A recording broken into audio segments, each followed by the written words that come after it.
Hello friends, welcome back to the new video. Today I'm going to show you guys how can you on your auto rotate screen, and guys how can you use it in your Xiaomi phone.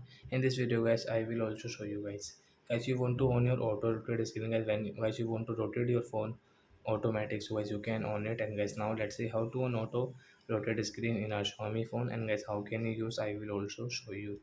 So guys now let's see. So first of all guys, open your phone setting and guys scroll, and guys you can see your display settings. So guys tap here and guys scroll it. As you can see, auto rotate screen, so we will on from the right side. Guys how can you use it? So guys suppose guys you are using your YouTube, and guys you want to rotate your phone, so guys you can rotate it. So as you can see guys, you want to rotate, so as you can rotate, then guys you can use your auto rotate screen like that.